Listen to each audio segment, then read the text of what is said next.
2022 में जब रशिया और यूक्रेन वाला वॉर हुआ था, रशिया के पास $420 बिलियन का फॉरेक्स रिजर्व था। उन्होंने यूएस के ट्रेजरी बॉन्ड्स में ये $420 बिलियन इन्वेस्ट करके रखे थे। यूएस ने बोला प्लीज वॉर मत करो, इसने बोला नहीं मैं तो करूंगा। यूएस सेड ये पैसा मैं वापस नहीं दूं। Suddenly the world central banks ने सोचना शुरू कर दिया कि यार हमारे सबकी जो हमारा फॉरेक्स रिजर्व है वो तो सब डॉलर में, और इसके पास इतना ज्यादा पावर है कि कल उठकर अगर ये बोल दे 2 ट्रिलियन 3 ट्रिलियन डॉलर जो आपका मेरे पास पड़ा हुआ है नहीं दूंगा, तो हम क्या कर लेंगे। Is where the world changed. This is for the first time all global banks put together, उनका gold reserve gone higher than US Treasury reserves।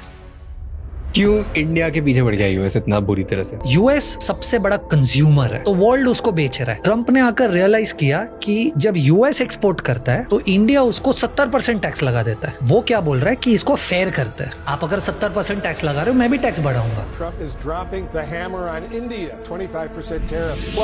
एक कंट्री का प्रेसिडेंट दूसरी कंट्री के टॉप लीडर को उठा ले आया।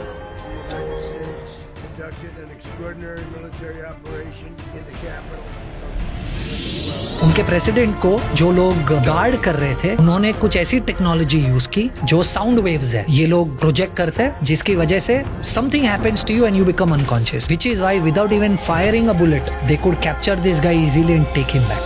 Semiconductors are more important than oil. The island of Taiwan is the world's largest producer of electronic chips. Taiwan में एक कंपनी है जो सेमीकंडक्टर चिप्स बनाती है। वो चिप वाली जो कंपनी है दैट एसेंशियली पीपल से विल कंट्रोल। यूएस बोल रहा है कि ताइवान हमारे साथ ही ट्रेड करेगा। यूएस ने वेनेजुएला के साथ जो किया, इट इज क्लियर कि अब चाइना ये ताइवान के साथ करे। जब आपने किसी ने कुछ नहीं किया, जब यूएस ने ये वेनेजुएला पे किया, तो आप कौन से मुंह से चाइना को बोल रहे हो कि आप ये नहीं कर सकते। ताइवान是中国，台湾更是被外族侵占。सिल्वर हाइप क्यों है? क्योंकि एआई में सिल्वर चाहिए, सेमीकंडक्टर्स में सिल्वर चाहिए, सोलार में सिल्वर चाहिए, बैटरीज में सिल्वर चाहिए, हर चीज में सिल्वर चाहिए। और सिल्वर तो माइन नहीं होता है। The world is moving in that direction जहां पर सिल्वर की requirement is going to be through the roof. Where does India stand in all of this? इतने सारे जियोपॉलिटिकल प्रॉब्लम्स में आज कोई क्वेश्चन कर रहा है कि मोदी क्यों इतनी सारी ग्लोबल ट्रिप्स लगा रहा था और उसका कितना खर्चा हो रहा है? क्योंकि आज लोगों को समझ रहा है कि उस फ्रेंडशिप्स या उस जियोपॉलिटिकल स्ट्रेंथ जो उसने बनाई उसका क्या फायदा हो रहा है।